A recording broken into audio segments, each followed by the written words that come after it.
বিএনপির পক্ষ থেকে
বিসমিল্লাহির রহমানির রহিম।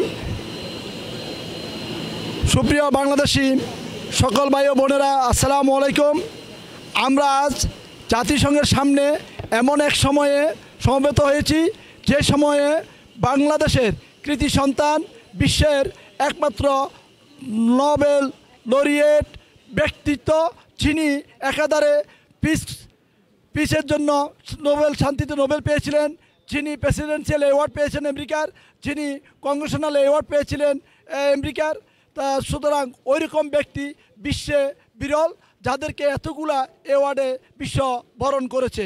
সেই ব্যক্তির আগমন উপলক্ষে আমরা বাংলাদেশ জাতীয় দলের বিভিন্ন স্তরের নেতাকর্মীরা এখানে একত্রিত হয়েছি ডক্টর মোহাম্মদ ইউনূসকে সুস্বাগত জানাতে। তার পাশাপাশি এখানে আরেক দল দুষ্কৃতিকারী, যারা বাংলাদেশের অর্থ সম্পদ লুটপাট করেছে, যারা বাংলাদেশের অর্থ সম্পদ লুটপাট করে শুধু দেশে রাখেনি, দেশের বাইরে পাচার করেছে, তারা এখানে তাদের অর্থ বৃত্তের মাধ্যমে কতিপয় লোকদেরকে ভাড়া করে এখানে নিয়ে এসেছেন ডক্টর মোহাম্মদ ইউনূসের বিরুদ্ধে কালো পতাকা প্রদর্শন করতে। আমরা তাদেরকে ধিক্কার জানাই, তাদেরকে আমরা আস্থা করে নিক্ষিপ্ত হওয়ার জন্য অনুরোধ জানাচ্ছি।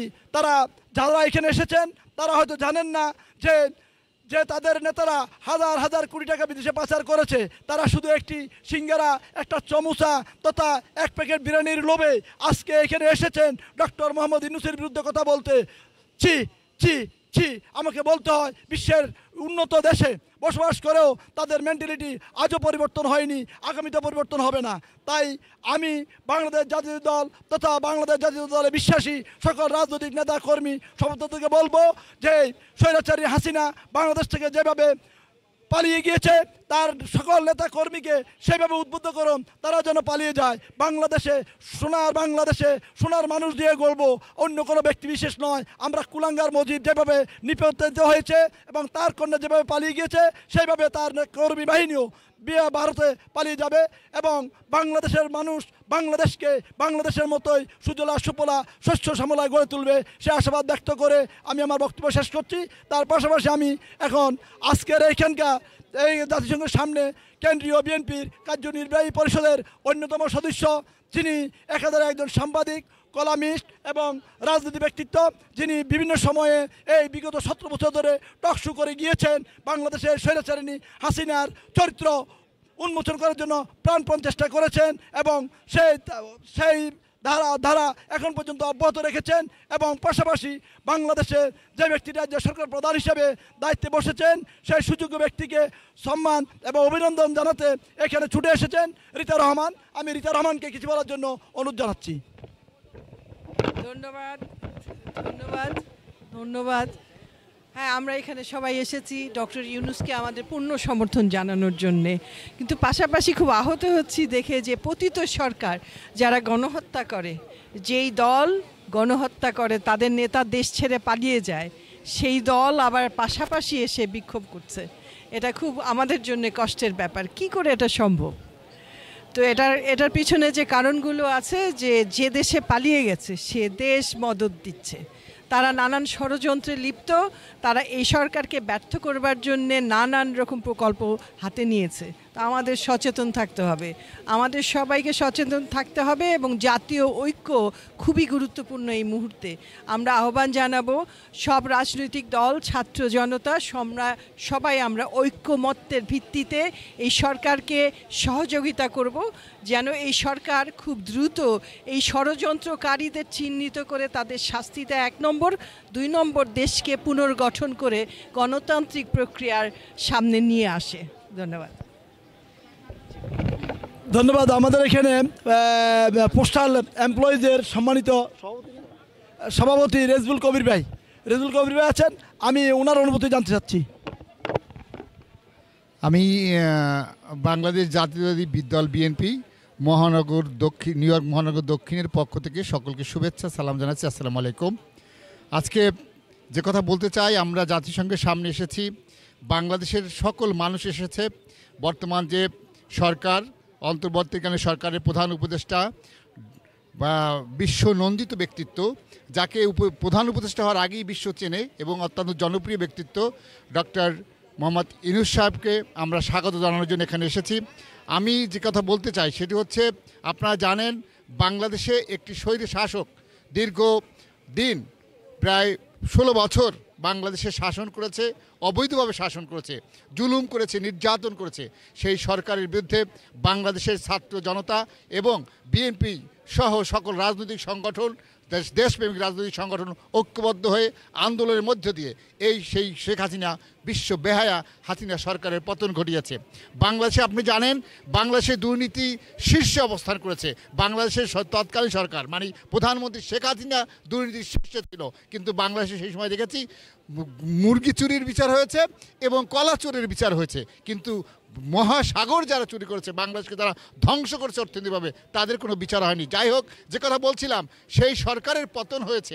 আজকে ডক্টর মোহাম্মদ ইউনূস বাংলাদেশে গণতন্ত্র ফিরিয়ে দেওয়ার জন্য অন্তর্বর্তীকালীন সরকারের দায়িত্ব নিয়েছেন এবং আপনারা দেখেছেন ইতিমধ্যেই আমেরিকার রাষ্ট্রপতি তিনি বলেছেন সর্বোচ্চ সহযোগিতা করবেন বাংলাদেশের এই অন্তর্বর্তীকালীন সরকারকে।